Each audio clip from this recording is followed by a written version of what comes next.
tardes a todos. Celebramos hoy una nueva sesión del ciclo sobre el futuro de Europa en este Instituto de Estudios Europeos. El ciclo lo inauguró la ministra de Asuntos Exteriores, señora González Laya, y intervinieron en sesiones siguientes Daniel Calleja, director general de Servicio Jurídico de la Comisión, Margaritis Esquinas, vicepresidente de la Comisión, y yo tuve la satisfacción de escuchar a los dos porque los dos participaron en mi gabinete durante mi época de comisario y conservo de ambos un gratísimo recuerdo. Hoy tenemos la satisfacción grande de contar con la participación de Luis Garicano, que es un extraordinario economista y jurista, europarlamentario y vicepresidente de Renew Europe. A él me une la condición de ser los dos antiguos alumnos del Colegio San José de Valladolid, naturalmente en épocas bien distintas, puesto que él nació en 1967 y yo salí del colegio el año 1951.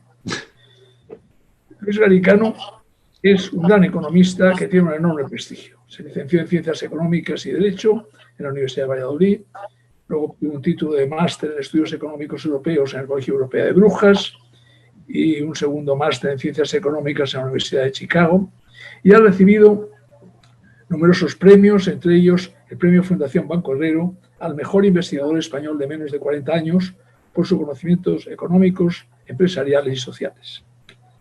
Ha sido catedrático de Economía y Estrategia en la Escuela de Economía y Ciencia Política de Londres, en la London School of Economics, y en 2017 se incorporó a la Escuela de Negocios del Instituto Empresa, también como catedrático de Economía y Estrategia. Ha publicado numerosos trabajos, artículos en el Financial Times, El País, El Mundo, y es una autoridad indiscutible, por lo que agradecemos mucho su presencia entre nosotros. Seguro que todos vamos a aprender mucho de sus conocimientos y su buen hacer. Tiene la palabra el profesor Luis Garicano. Don Marcelino, es un enorme honor y un enorme placer, y le debo decir que he estado mirando las orlas que ponían en el colegio buscando su nombre, en el Colegio San José de Valladolid, con mis amigos cuando era pequeño. O sea que he crecido sabiendo que éramos compañeros de colegio. O sea que gracias por esa mención. Tengo muchísimo cariño a aquel colegio en el que pasé tantos años y estoy honrado de ese recuerdo. Gracias. Es un placer estar aquí. Es un placer poder hablar del Fondo de Recuperación y lo que significa para Europa. Como ha comentado Martín Oreja, empezamos con una pequeña presentación y luego, si os parece, pues hacemos un diálogo y estaré encantado de responder a todas vuestras preguntas y a todo lo que sea necesario. Voy a compartir la pantalla. El momento europeo ha sido muy interesante. La verdad es que me ha tocado vivir uno de los momentos más interesantes posibles para un político, para un economista, que es un momento en que cambia completamente el paradigma, cambia completamente lo que es posible y lo que no es posible. Yo cuando llegué a Europa, la idea de que durante mi periodo allí se iban a emitir eurobonos me hubiera parecido absolutamente irreal, y de hecho me hubiera parecido irreal que la viera durante mi vida. Sinceramente, si alguien me hubiera preguntado, ¿crees que habrá eurobonos en tu vida? No sé Martín Oreja qué pensará, pero mi respuesta hubiera sido lo dudo. Entonces, bueno, pues realmente de repente en 2 meses pues se creó un consenso en el Parlamento Europeo en el que participé en moverlo. Se creó un consenso en las opiniones públicas europeas, se creó un consenso en los países que realmente cambió radicalmente lo que era posible y lo que no era posible. Creo que eso es verdaderamente algo extraordinario. El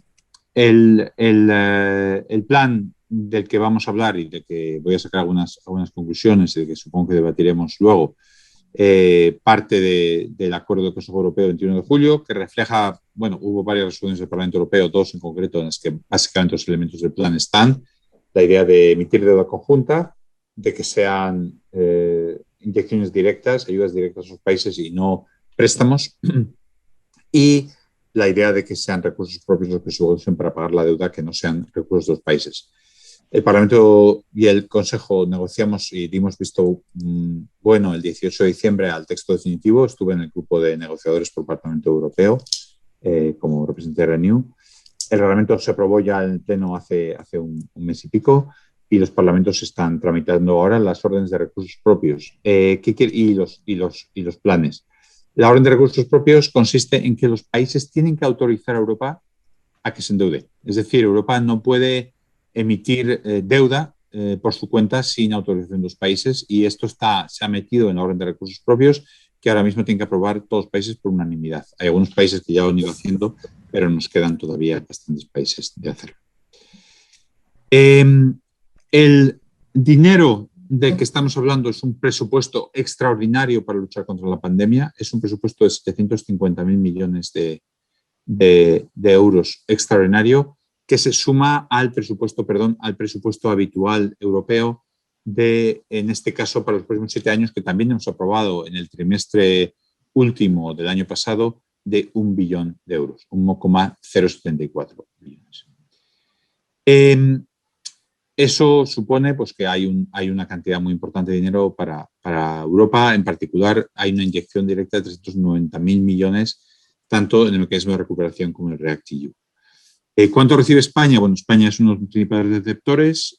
Como ya saben todos ustedes, 47.000 millones ya seguros por el fondo para 21-22. El del 23 todavía se está ajustando. El del año 23, que tiene 23.000 millones, se está ajustando. Y para el REACT-EU, que es lo que ya ha venido, este cheque ya está en España, 12.400 millones.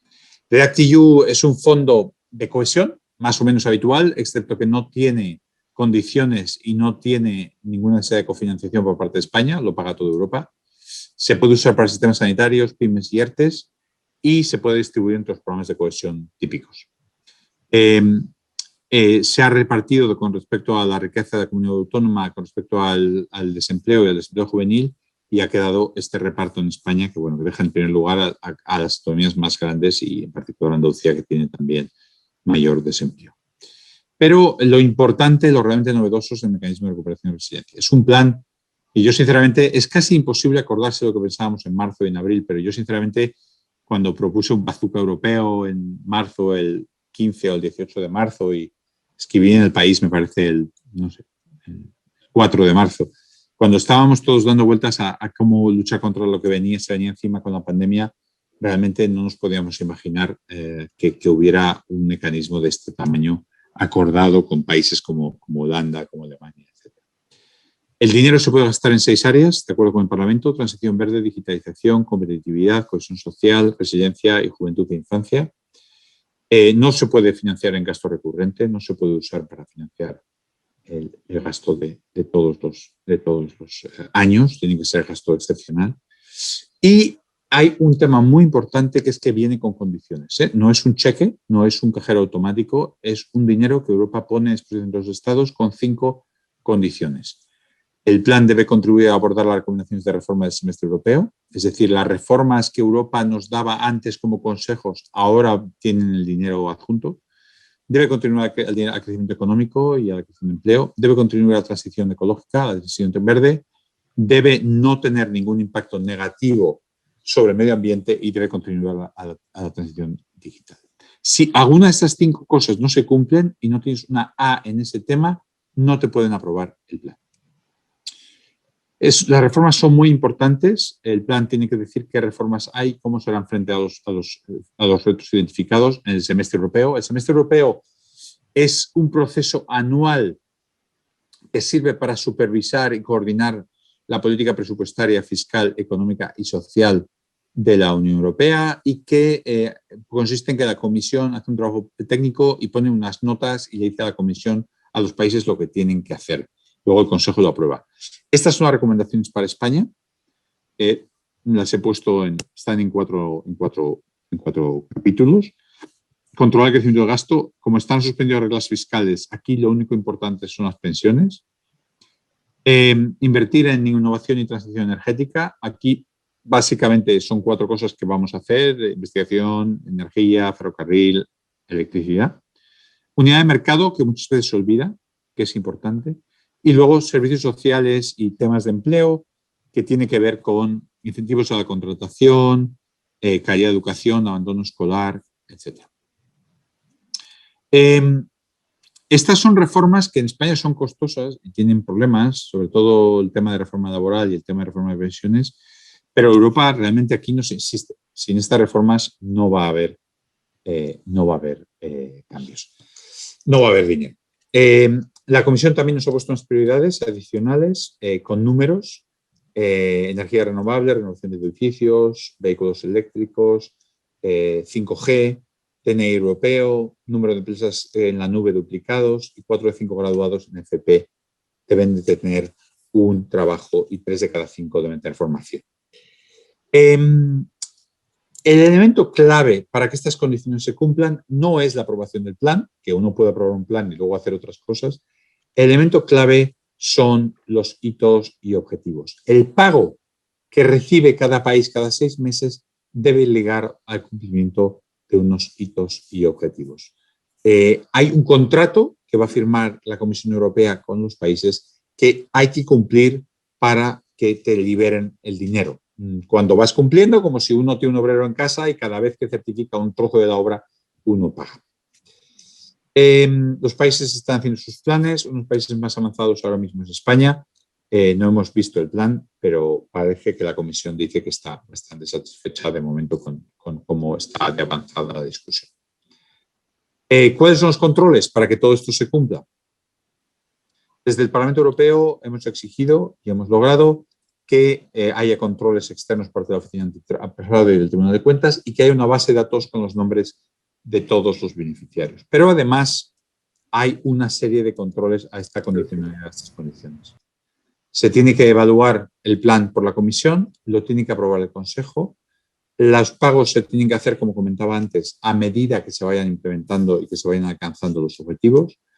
Hay una cosa que he llamado aquí el freno holandés, que es que en un caso excepcional de que la Comisión esté liberando dinero cuando los países piensan que el dinero no se debería pagar, los países lo pueden pagar. Un solo país puede exigir que se revise por el Consejo y el Parlamento va a recibir los documentos, va a dar opiniones que tienen que ser tenidas en cuenta y vamos a exigir el rendimiento de cuentas de los eurodiputados. El calendario, bueno, estamos en fase de presentar los planes. Luego tenemos 2 meses para evaluarlo por la Comisión y 1 mes para evaluarlo con el Consejo. Si pensamos que España va a presentar a finales de marzo, a principios de abril, podemos pensar que para mayo esté hecha la evaluación de la Comisión y para junio, finales de junio, la del Consejo. Y luego se van cumpliendo los hitos y se va liberando el dinero. ¿Estamos preparados como país para ejecutar este dinero? Esta es la gran pregunta, ¿no? Acabo de poner un hilo en Twitter para los que me sigan hablando de lo de la SEPI y cómo se está distribuyendo el dinero. Es absolutamente deprimente y desesperante. Y realmente el capitalismo de amiguetes is alive and well, ¿no? Está muy vivo en España. La implementación y los desembolsos se tienen que hacer muy deprisa. Se tienen que hacer en 3 años. Y esto es un ritmo muy, muy difícil para las administraciones españolas y para la política española hacerlo bien. Fíjense que en el periodo 14-20 España tenía asignados 56.000 millones y que no fue capaz de ejecutarlo. Somos el país que está a la cola en proporción de gasto de esos fondos estructurales, con 11.000 millones sin asignar y 37.000 sin ejecutar. Y ahora hay que ejecutar 4 veces más. O sea que se pueden imaginar lo difícil. Aquí, con datos oficiales de la Unión Europea, les cuento cómo ha ejecutado y cómo ha gastado el dinero de España comparado con los demás países y ya ven que tiene la menor proporción de dinero gastado y la menor proporción de dinero asignado. Es triste porque es un país que necesita estos fondos. El plan de recuperación español lo presentó el presidente del Gobierno en otoño. 82.000 millones en torno a 10 políticas palanca con 4 ejes. El plan que presentó en otoño era pura poesía, no tenía ni un número, pero bueno, la idea es que el plan se está desarrollando ahora y creo que hay 2 elementos que me preocupan, 3. Cómo funciona la gobernanza, cómo se está involucrando el sector privado y cómo se está involucrando a las comunidades autónomas. La colaboración público-privada se articula a través de estos llamados PERTES, que están pensados como proyectos de carácter estratégico, en los que el sector privado puede puede proponer proyectos del Ministerio, el proyecto es declarado PERTE por el Consejo de Ministros y a partir de ahí hay subvenciones, hay colaboraciones, hay convenios. El primer PERTE que nos han contado no puede ser más preocupante. El Gobierno anuncia con Iberdrola y con SEAT sin concurso, sin concurrencia, sin controles de ayudas, sin nada, un PERTE con SEAT.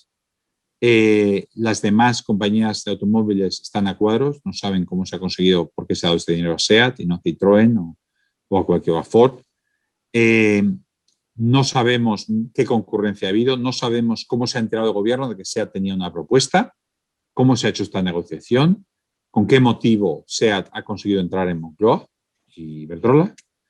Creo que el sector privado no ha tenido cauces transparentes, creo que solo los bien conectados reciben estas ayudas y con grandísima conexión en el sector privado, con mucha frustración y mucho miedo ante la posibilidad por parte de las empresas de que no cojan el tren. He hablado con muchos CEOs que me han contado que no saben ni cómo funciona esto, ni para empezar. Las comunidades autónomas lo mismo, no han sido consultadas, no ha habido coordinación, no ha habido información para los presidentes autonómicos. Me he reunido con muchos de ellos, socialistas 2, populares varios, vicepresidentes de Ciudadanos y de otros, y realmente no tienen la impresión de que se les esté consultando. El Real Decreto Ley que aprobó el Gobierno para gestionar este dinero trata de acelerar la ejecución de los fondos con una supuesta modernización de la administración pública que consiste básicamente en que se eliminan trámites, autorizaciones previas, muchos temas desde el punto de vista de control de corrupción, que como el Consejo de Estado ha dicho con absoluta y rotunda claridad, ¿no? Me preocupa mucho porque está muy bien que vayamos más deprisa, pero lo que realmente no queremos es acabar en la portada de la prensa alemana y holandesa como que el dinero que España malgastó de los contribuyentes europeos. ¿Cuál es la gobernanza que propone el Gobierno en este Real Decreto? Hay una comisión que gestiona el dinero. ¿A qué bien? ¿Hay una comisión? ¿Será de expertos? No. La comisión es el Consejo de Ministros, más 5 secretarios de Estado. Luego hay un comité técnico que no sabemos cómo se va a componer, pero que, bueno, que son también órganos directivos de la Administración General del Estado. Hay un departamento de asuntos económicos que es el que realiza el seguimiento del plan. Esto es la oficina del presidente de Gobierno. Y hay una conferencia sectorial del plan que realmente no se ha reunido y que no sabemos cómo va a funcionar con las comunidades autónomas. En definitiva, yo creo que la Administración no está preparada para esto, que la gobernanza está muy politizada y que estamos abriendo una puerta muy peligrosa para la corrupción. Que la combinación de falta de controles, de no búsqueda de expertos, de politización de las decisiones supone un cóctel muy peligroso para el futuro. Muchas gracias y quedo a la disposición para hacer un diálogo que espero que sea vivo y interesante. Yo creo que es imposible más claro y más directo de lo que has dicho, la intervención. La agradecemos mucho porque efectivamente va to the point. Hay una pregunta de Cristina Schaber, la primera, sobre por qué España es tan malo a la hora de ejecutar los fondos europeos. Hola, Cristina.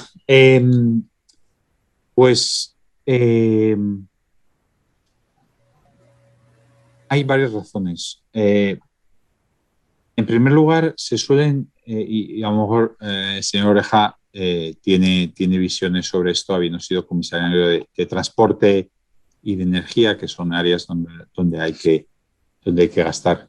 Pero yo creo que, bueno, de hecho España cuando teníamos que gastar los fondos estructurales, los fondos del FEDER, sí gastaba bastante bien, con los AVEs, etcétera, sí que ejecutaba el dinero. Cuando pasamos al 14-20, el dinero tenía más condiciones, siempre se ha hecho de una manera muy, son proyectos muy pequeños, se segmenta mucho el dinero y hay que aprobar muchos proyectos muy pequeños. Y esto ha completamente colapsado las administraciones autonómicas. Luego, además, tenemos un problema que tiene que ver con nuestro Estado autonómico, que es que los unos por los otros la casa sin barrer. O sea, la Administración General del Estado dice, oye, vamos a hacer este plan de formación para el desempleo. A lo mejor el plan es muy bueno, pero la autonomía siente que le están invadiendo la competencia. La autonomía no dice lo que prefiere el Estado, pero el Estado tampoco consigue gastar ni uno ni el otro consiguen gastarse el dinero. Yo creo que esas son las dos principales razones. También, bueno, es verdad que hay una serie de controles potentes por el tema de la corrupción que hemos tenido, pero bueno, la solución no es simplemente eliminar los controles, es tratar de facilitar. Si eliminamos controles, tendremos que poner expertos, tendremos que poner mecanismos que aseguren la transparencia, yo creo. Sí, José Manuel González Páramo, al que saludamos muy cordialmente, pregunta si podrías indicar algunas mejores prácticas en otros países en materia de gobernanza, transparencia y evaluación. ¿Qué se está haciendo en otros países que pudiéramos adaptar? Bueno, a mí la práctica que me parece más importante viene al principio. José Manuel, es un placer escucharte, ya me gustaría verte, pero es un placer tenerte ahí. Yo creo que las prácticas mejores han sido a la hora de elaborar el plan. El plan griego está basado en una comisión de expertos dirigida por Chris Pisarides, que ha identificado los cuellos de botella, la economía y de la sociedad griega y ha decidido invertir en ellos, cosa que nosotros no vamos a hacer. El plan francés se ha basado también en trabajo de una comisión por Olivier Blanchard y Jean Tirole, y también me parece que es una buena cosa. Creo que la participación de los Landers en Alemania ha sido muy potente y creo que eso también es muy de admirar. En definitiva, creo que no hay en otros países una involucración tan directa del nivel político de la Administración General del Estado. Y creo que eso es lo que a mí me preocupa, que no es el nivel técnico, no es los expertos que puedan identificar cuellos de botella, que luego los políticos tienen que decidir, priorizar, sino que todo se hace de una manera, me parece, un poco alocada y atolondrada por parte de los políticos. Celia Fernández, que es una alumna nuestra del Máster Unión Europea, incide sobre el tema del desempleo juvenil. Dice que hace unos meses se comentaba que el gobierno pretendía exigir un mínimo de jóvenes a las empresas que reciban fondos europeos, entiendo un mínimo de contratación. ¿Va a haber algún tipo de condicionamientos vinculados a la contratación juvenil? No he visto nada al respecto, la verdad. No me extrañaría que lo hubiera, porque me parece que si se llama Next Generation, pues es bueno que haya una relación con los que más sufren en este momento en nuestro mercado laboral y nuestro sistema educativo, que son los jóvenes, pero de momento no tengo conciencia. Yo creo que para mí, cuando presenté en el Congreso de los Diputados el 15 o 20 de junio del año pasado, lo que yo pensaba que debían ser las prioridades para el plan de recuperación, básicamente hablé de educación y formación para el empleo como las prioridades básicas para España. Para mí siempre la prioridad es el capital humano, eso que está dentro de las cabezas. Y en España eso no ha sido nunca una cosa que haya calado. A la gente no le ha interesado nunca esta idea de invertir en las personas. Lo que los políticos quieren y lo que quiere el votante, supongo, es ver puentes, ver trenes, ver cosas físicas, ¿no? Y creo que eso es un error. Sí, el teniente general García Servet, también un buen amigo y muy cercano colaborador del Instituto, pregunta que cómo es posible que la Unión Europea no controle más el tema de la ejecución, desde el plan a la ejecución pasando por la mecánica. Es decir, sería lógico que hubiera más mecanismos de control. No, le he contado varios mecanismos que sí que en principio están puestos para eso. En particular, el más importante es los hitos. O sea, que pues como cuando tiene un pintor uno en casa, ¿no? Pues si pinta esta habitación, pues se hace una certificación y se la pagas. Esa es la forma en que se debería que hacer. Yo creo que el principal conflicto va a ser desde el punto de vista de la credibilidad de la acción de la Comisión Europea. Es decir, con países que están muy dañados, que tienen una crisis tan profunda, con países que han tenido tantísimos problemas económicos en este momento, ¿se va a atrever la Comisión a decir no te certifico este pago porque no has hecho lo que has prometido? ¿Se va a atrever la Comisión a parar un plan y pedirles que lo vuelvan a enviar? Esa es la gran duda, ¿no? Cuando estamos en una situación tan complicada políticamente, si realmente, económicamente, si realmente la Comisión tiene la credibilidad para hacerlo. Con un caveat muy importante, clave. Entiendo, y no lo he visto, que el plan alemán es horrible. Entonces, si el plan alemán es horrible, estamos muertos.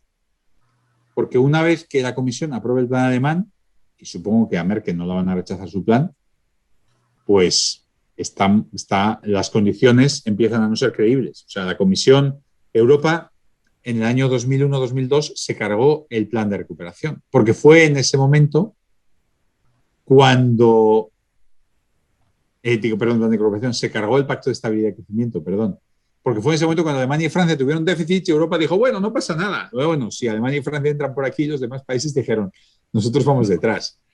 Entonces, aquí hay un riesgo cierto de que ahora mismo Alemania entre en un paquete de los que no cumplen. Y si Alemania no cumple, se ha terminado. Déjame que insista un poco en este tema.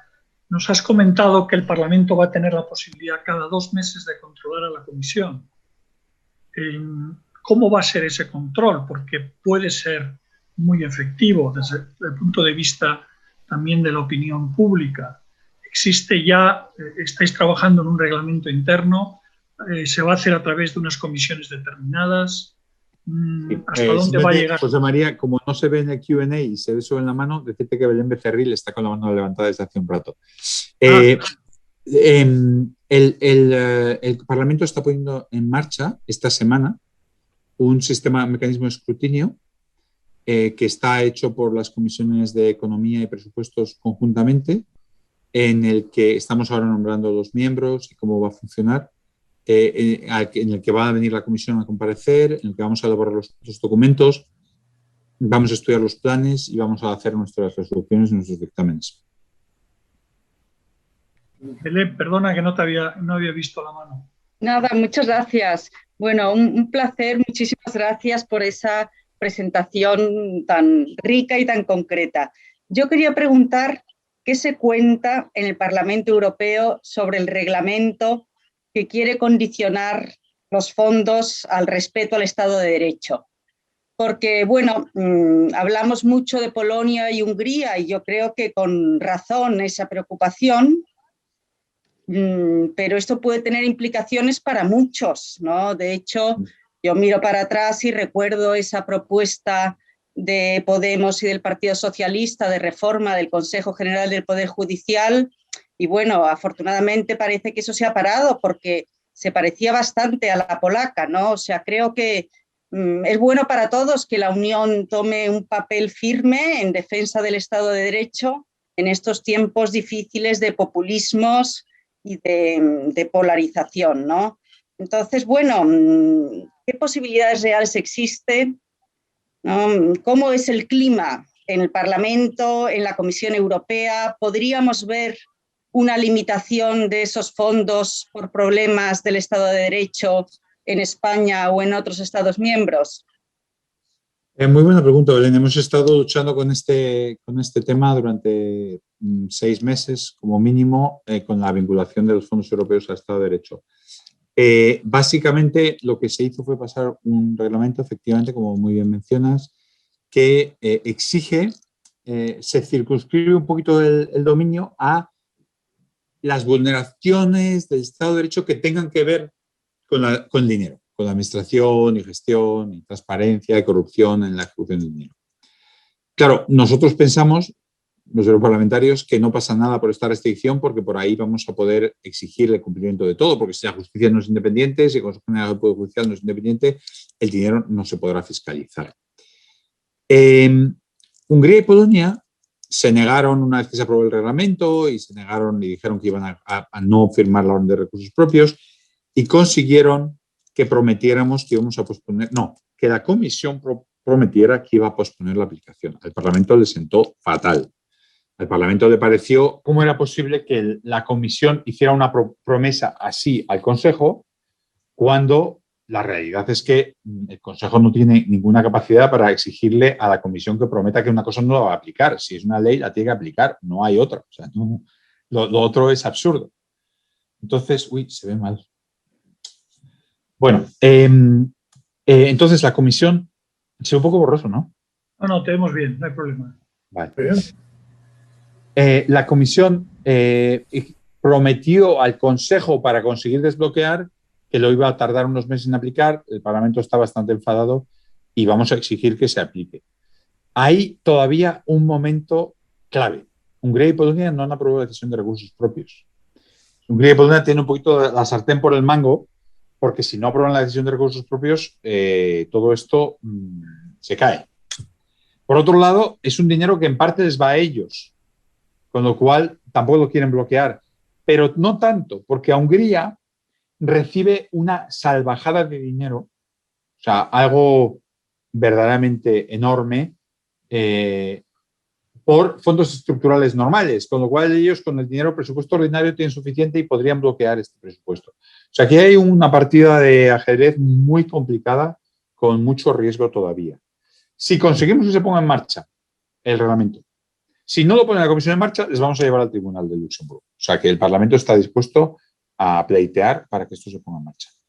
Si conseguimos que se ponga en marcha, efectivamente, Europa y la Comisión Europea en particular está muy preocupada con la forma en la que España estaba abordando el Consejo General del Poder Judicial. Europa nos decía que había que hacer al Consejo General del Poder Judicial más independiente y España responde haciéndolo todavía menos independiente.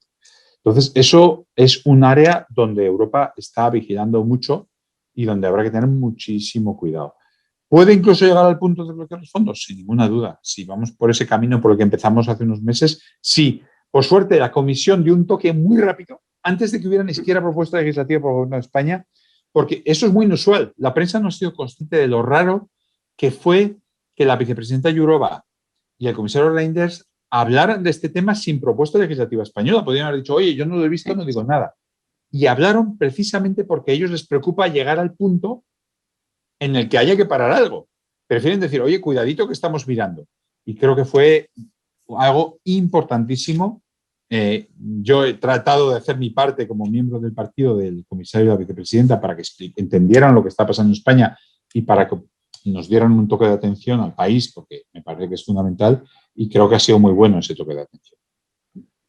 Sí, gracias. Alberto Gil Ibáñez pregunta, parece que el sistema descentralizado español es un problema, parece que el alemán también. ¿Qué medidas sugiere se pueden adoptar para evitar el cuello de botella que supone la descoordinación y las luchas territoriales de 17 gobiernos autonómicos más el gobierno del Estado? A ver, voy a dar una pequeña visión positiva, aunque he dicho que era un problema para la ejecución.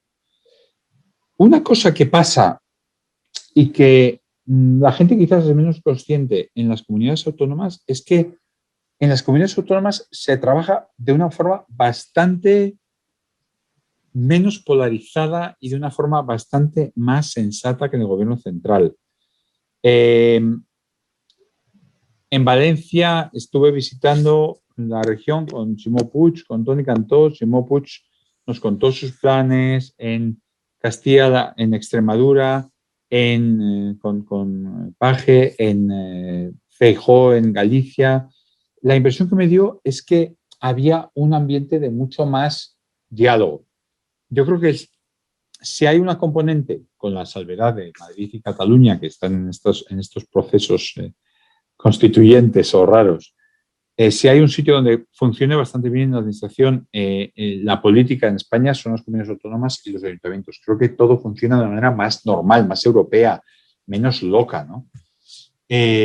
Parece que esto del anticomunismo y del antifascismo y tal, que uno dice, bueno, pero se lo enseñaba a mi hijo, el vídeo de la presidenta de Madrid y del candidato de Podemos sobre las elecciones, en las que uno hablaba de luchar contra el fascismo y la criminalidad y la otra hablaba de luchar contra el comunismo, y me decía, pero bueno, España está todavía en los años 30, o sea, en los años 30 del siglo pasado, ¿no? Desde que el señor Oreja nació no han cambiado las cosas, como me parece. O sea, no sé qué nos da a veces esa pulsión autodestructiva, que sí que le agradecería a Martín Oreja que nos contara desde el punto de vista de su generación cómo se ve, ¿no? Porque realmente yo pienso todo lo que hemos construido, todo lo que hemos tratado de hacer desde la transición, ahora todo el mundo parece como que lo que quiere es volver a tirarse los trastos a la cabeza con este lenguaje guerra civilista. Bueno, pues este lenguaje es menos cierto en las comunidades autónomas y yo tengo confianza en que las comunidades autónomas sean capaces de administrar este dinero de una manera menos polarizada y más sensata. Pero no sé si Martín Oreja quiere comentar al respecto. No, yo solo puedo decir que lo veo con perplejidad y con sorpresa. Es decir, no entiendo nada. Al final me resulta muy difícil entender las cosas que están ocurriendo. Y por tanto, pues me quedo ahí, vamos, realmente con mucha pena además, porque yo quiero que los gobiernos acierten. Esa sensación, no, pues yo estoy en la oposición, no, yo quiero que acierten, que lo hagan bien, que, bueno, y realmente esto es una catástrofe, es un desastre. Y los últimos numeritos que estamos viendo, pues son un desastre completo. Es decir, yo tengo una gran preocupación sobre el futuro de España. Y por tanto, pues me da mucha pena viendo además cómo reaccionan otros países que tendrán sus problemas, y sabemos efectivamente, y se ha citado pues, de Hungría o de Polonia, y han tenido dudas respecto a la aplicación de las normas de la Unión, pero al final pues van saliendo del agujero, y sin embargo nosotros estamos cada vez profundizando más en él. Bueno, pero da gusto escucharle realmente a una persona como nuestro invitado hoy, que realmente tiene una claridad y un conocimiento tan profundo que realmente reconforta mucho saber que hay personas tan capaces como él. Serán muy pocas, porque realmente marca un camino de una manera extraordinaria. Gracias, don Marcelino. Debe ser la formación del Colegio San José. Sin duda. Hay una pregunta del embajador Ramón de Miguel que aporta unos datos interesantes. Dice Ramón, entre 1996 y 2004, España estuvo a la cabeza de la Unión Europea en el gasto y ejecución de los fondos estructurales y fondo de cohesión, hasta el punto de que cada año recibía un porcentaje de los fondos no gastados en cada ejercicio por otros países miembros. Se hablaba de la gran eficacia de nuestra administración. ¿Cómo se explica que en unos años hayamos pasado a la cola en la eficiencia en la ejecución de gasto? Es muy cierto.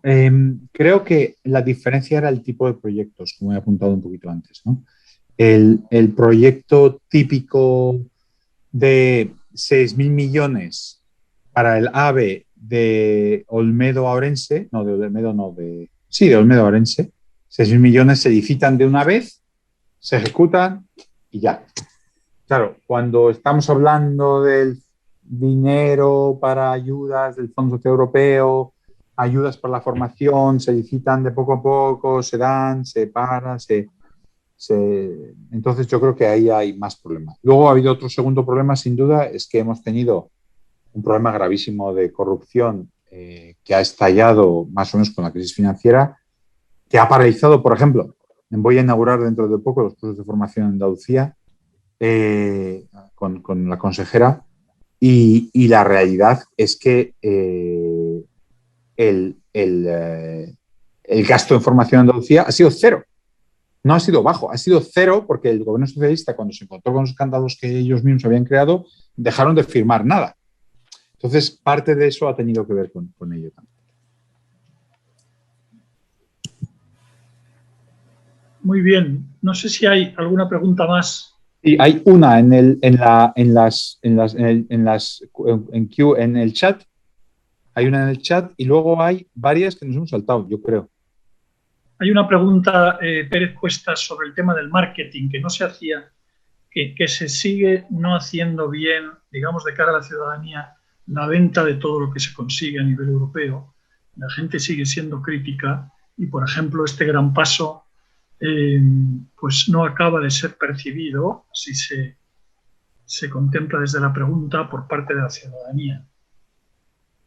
Esa es una buena pregunta. Yo trato de hacer todo posible por explicar lo que hace Europa, por explicar cómo Europa es importante, por explicar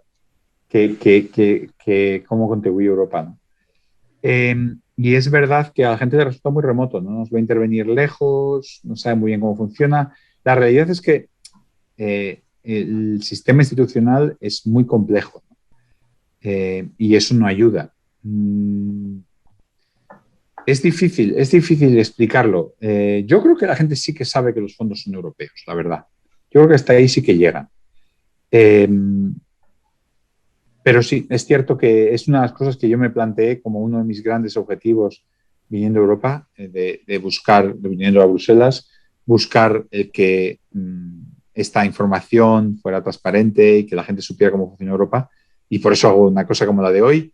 He hecho un instituto secundario, he hecho una escuela, he hecho mañana hago otro instituto, hoy por la mañana he hecho el CEU. Bueno, pues hago todo lo que puedo por contar estas cosas, ¿no? Sí, te lo agradecemos. Perdona, he hecho la Francisco de Vitoria, perdón. Bueno. Y ahora el CEU, está muy bien eso. Y ahora CEU, es que uno ya se... Oye, vamos a ver, aquí hay 2 preguntas de Jerónimo Maillo, pero que no están en el chat. No sé si las puedes volver a formular, Jerónimo. Y una de Nicolás. Sí, las veo en el Q&A. ¿Llegarán los fondos a pymes y ayuntamientos? ¿En qué medida? Entonces, para ejecución es un periodo especialmente corto. Pymes y autónomos, esa es una gran duda. O sea, ahora mismo, si usted o cualquiera de los que nos están viendo dice, me gustaría conseguir acceder a los fondos europeos, me gustaría poder recibir este dinero, realmente no hay manera. El dinero se va a dar, yo creo, a una gran empresa tractora, una Telefónica, una Iberdrola, una SEAT, y se le va a pedir que lo distribuya a pymes. Este es un poco, yo creo que el diseño que tiene el gobierno en la cabeza, que es un diseño que no es muy compatible con las reglas de concurrencia y de ayudas de Estado de la Unión Europea. Y es un diseño que no asegura la transparencia de cara a las empresas porque no saben cómo se consigue uno ser un tractor. Desde mi punto de vista, el objetivo es absolutamente claro. Necesitamos que las pymes reciban dinero porque son las que están sufriendo. El tejido productivo español es prácticamente todo pymes. Tenemos una gran cantidad de muy pequeñas empresas que están a punto de no conseguir salir adelante y que tenemos que ayudarlas a digitalizarse y información. Para mí, la incógnita de si ellas van a recibir el dinero o no, no la tengo nada claro. De hecho, tengo mis dudas. En cuanto a los ayuntamientos, no han participado en nada, no se les ha preguntado nada y no tienen, de momento, ninguna esperanza de nada. Y he hablado con ayuntamientos también. Sí, María Isabel Nieto insiste y amplía un poco este tema, refiriéndose a la transparencia como indicador vinculado directamente con la salud democrática de los países.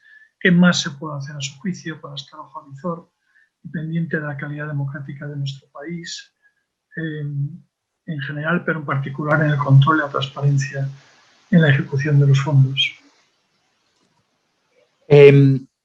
Claro, yo le he escrito una carta a la ministra Calviño hace un par de semanas que de momento no me ha respondido, contándole exactamente lo que cuenta María Isabel Nieto en su pregunta, que la transparencia es esencial, que el reglamento de Unión Europea, el artículo 2.10 que negociamos, exige que haya controles para que se embolse el dinero. El artículo 2.10 del apéndice 5, para el que lo esté buscando. Y que si no teníamos controles, como decía el Consejo de Estado, no íbamos a poder gastar el dinero bien. La realidad es que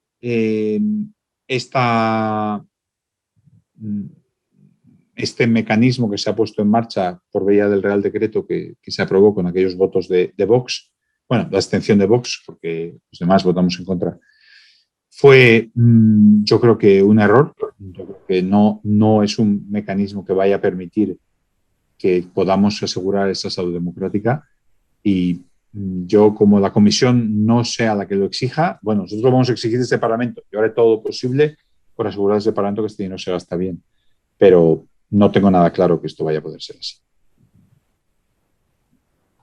Sí, no sé si tienes tú en Q&A alguna pregunta más, Luis. No, yo me quedo.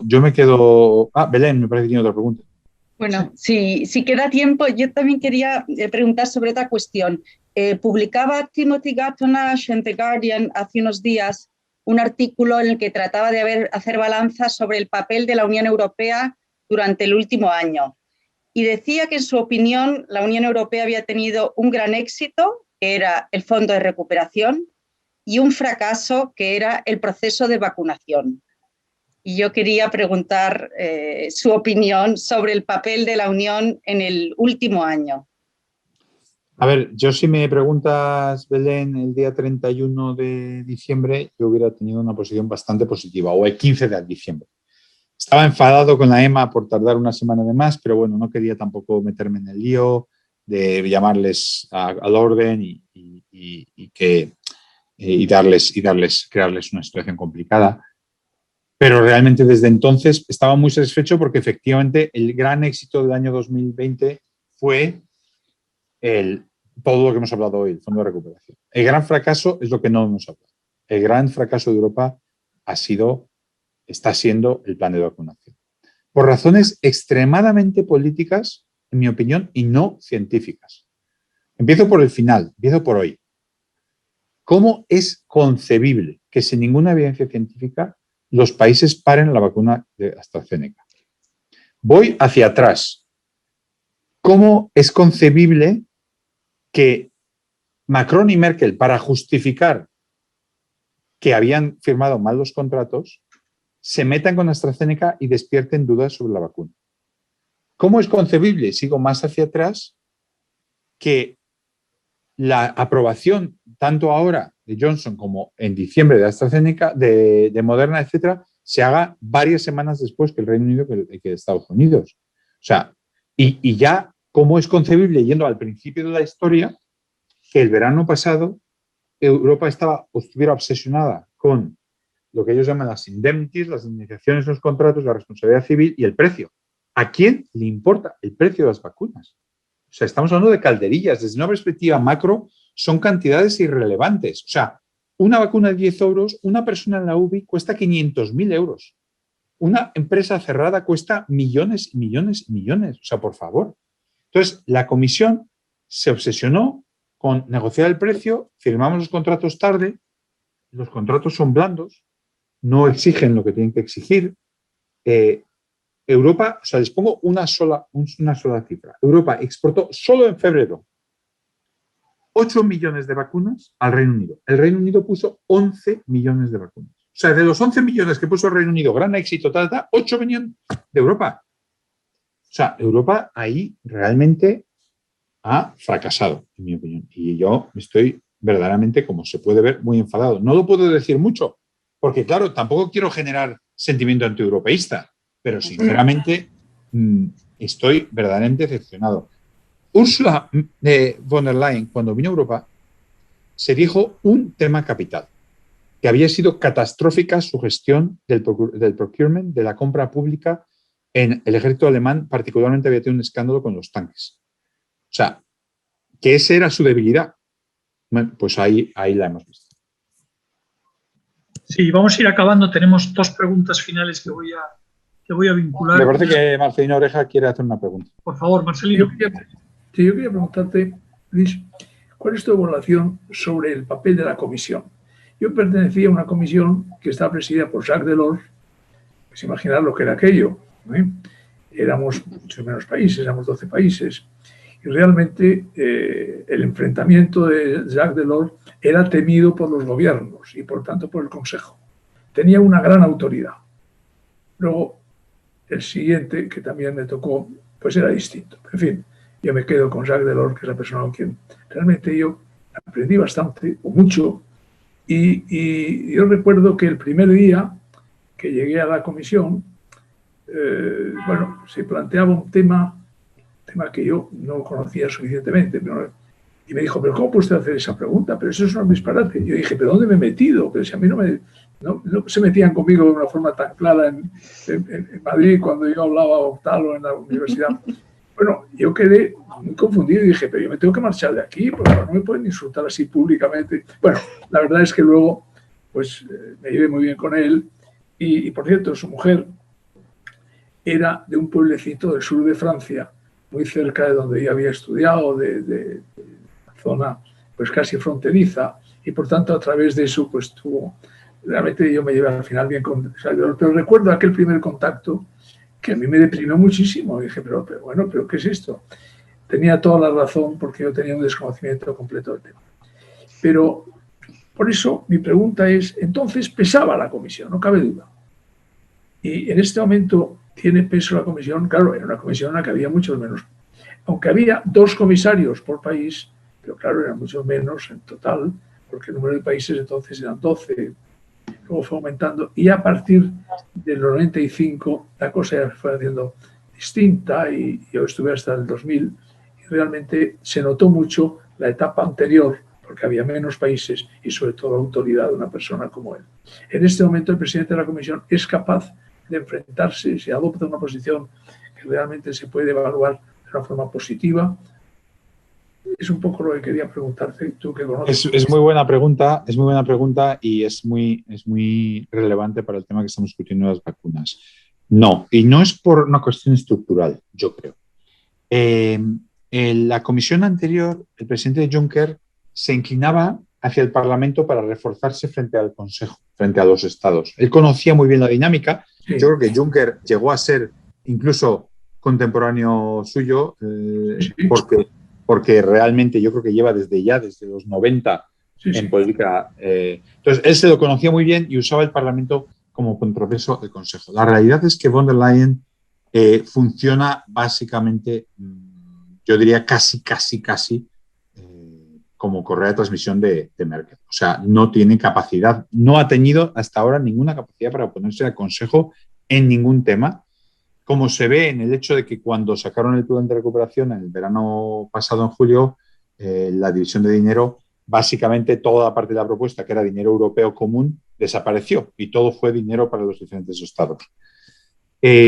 Yo creo que no es una cuestión estructural, aunque podría serlo, como una cuestión de carácter. Ella la ha puesto Merkel, ha sido ministro de Merkel, y yo creo que ella ha venido con su equipo alemán, el mismo equipo del Ministerio de Defensa alemán, no ha usado un equipo de Bruselas, no ha usado gente que conozca aquello, y ese equipo es un equipo que tiene esos instintos, digamos, germano-alemanes, ¿no? Esa es la impresión que da. Un poco en relación con esto, Enrique Gilmas de COE pregunta si al final no podría haber por parte de Alemania y Francia una apropiación de la iniciativa, ¿no? Es decir, que al final fuesen de nuevo los gigantes europeos, así se plantea en la pregunta, los que se apropiaran de la iniciativa. Sí, es así. Al final el dinero, no, la gente no va a saber por dónde viene y es muy probable que eso sea así.